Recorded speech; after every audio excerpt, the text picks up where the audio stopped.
Hi YouTube, it's Kathy and this is my weekly entertainment wrap-up for March 29th through April 4th. This week I read 2 books, I watched 3 shows, and I listened to 3 books.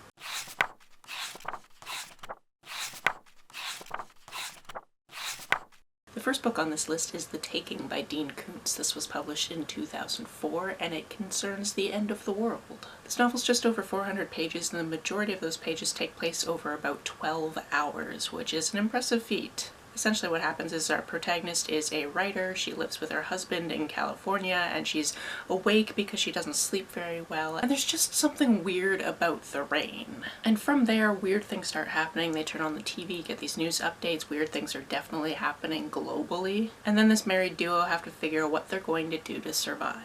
This is one of those books where if something could turn creepy, it turned creepy. Do you have something dramatic from your past? That's definitely going to come back up. Is there an innocent child's doll that could turn really creepy at some point? Yes, there is. I haven't read a ton of Koontz, but I did enjoy this one. The next book on this list is Our Immortal Bind. The characters in this one are a half-angel, half-human, and a warlock who lives in the UK. The half-angel, half-human strictly shouldn't actually technically exist because his mom really shouldn't have let that mortal man hang out and then them get together and then him be a product of that. But he does exist and she somehow still has her job as the psychopomp, which is the person that brings the people from Earth to wherever they're going after they die.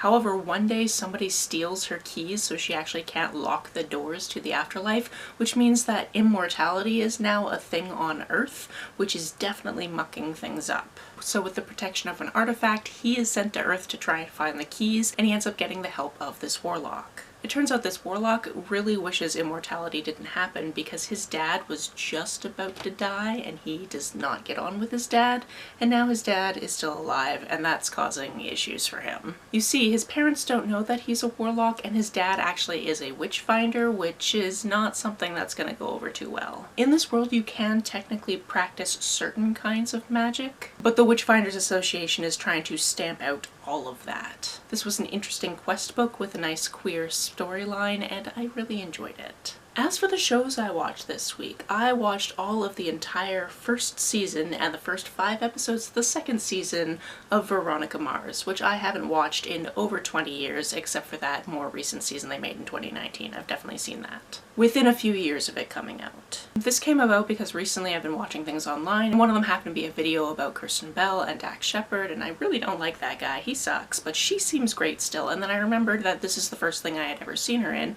I was like, I should probably do a rewatch. And rewatching this show is quite a trip because almost every single episode there's somebody from the early 2000s that you're like, oh my god, this person's in this show? If you've never heard of Veronica Mars before, it is an early 2000s show about the titular character, Veronica Mars, who works for her dad, who is currently working as a private detective. He used to be the sheriff in town, but he was voted out of that position because a very influential family didn't think it was great that he was accusing the parents of a murdered girl of having something to do with it. Now there is somebody behind bars for that case, however Veronica has questions about that, especially because the murdered girl in question was her best friend and her ex-boyfriend's sister. I think that I only ever saw the first season. I can picture quite clearly where I was when I was watching it, and it just makes sense that I probably only saw the first season. And that feeling is compounded by going into the second season and going, I don't remember any of this. And in addition to seeing actors on this season so far and being like, oh my goodness, they got this many famous people or now famous people into this one episode, that's really cool. There's also so far been one contestant from America's Next Top Model,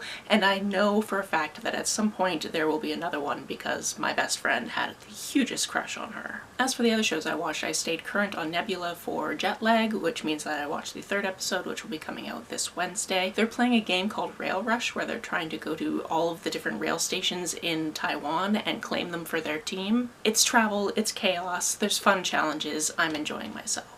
I also watched the 2nd episode of Tom Scott England, and in this one he goes paragliding and that looks so fun. It's also really strange to think about it and be like, all that's really keeping him 3,000 feet in the air is like a little harness attached to the guy who's attached to the parasail. Like, that's wild. I'm really enjoying this series and I'm looking forward to seeing all of the different adventures he takes. Speaking of adventures, the first audiobook I listed this week is How to Have a Killer Time in DC. This is about a travel writer named Oliver who is given the task of going to DC and going to a few of the sites and writing about it. However, when he gets there, a much bigger story presents itself to him, and his bosses back home are like, you can write both of them, please write both of them, we want to know the details of both of them. So with the help of this photographer, who he finds out is definitely a setup, because not only his work friend thinks that they would be good together, but also his mom is kind of pushing him to get out of the nest a little bit. They try to solve exactly what's going on with this suspicious death that they're pretty sure was a murder.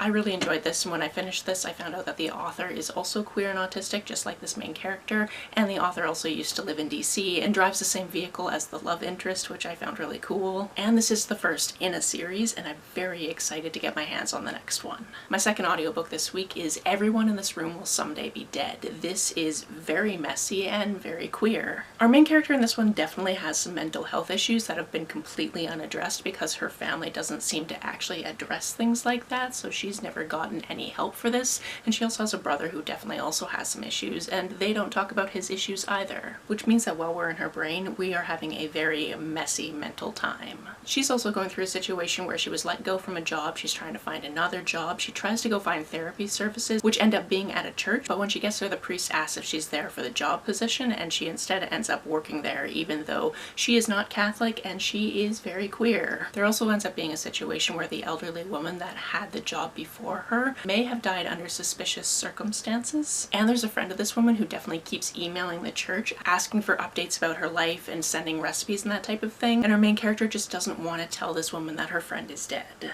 In addition to this, she has a girlfriend, but people from the church try to set her up with men. It is very messy, and I really love this author's writing. My final audiobook this week is The Mill House Murders, which is actually the follow-up to the Decagon House Murders. This is a series where all of the murders take place in houses that were built by the same architect. These are also classic Japanese fiction novels, so this one is a locked room mystery. All of that being said, and assuring you that I had a good time with this, I also figured out what the major twist was going to be within the first couple of chapters. It's hard to say exactly when because I was listening to it as an audiobook, so it's not like I could be like, oh yeah, page 17, that's when I figured it out. However, even though I figured out that really big aspect of it, it was really fun to figure out exactly how we got to that point.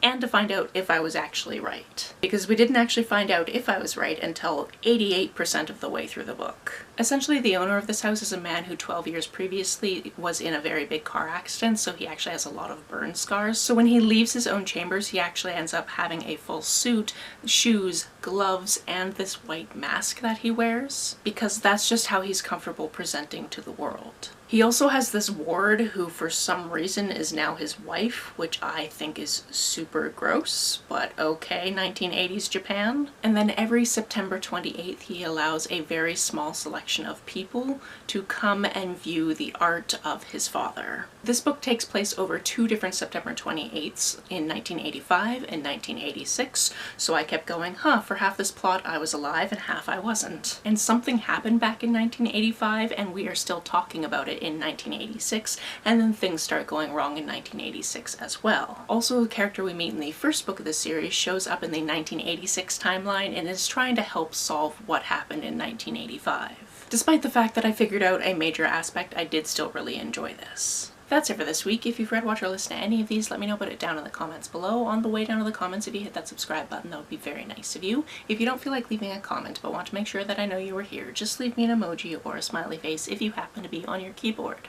Some people have asked if there's a way to financially support this channel, so I set up a Ko-fi account, which is a digital tipping service. The link for that, as always, is down below. You can like and share this as you see fit, and I will see you very soon. Bye!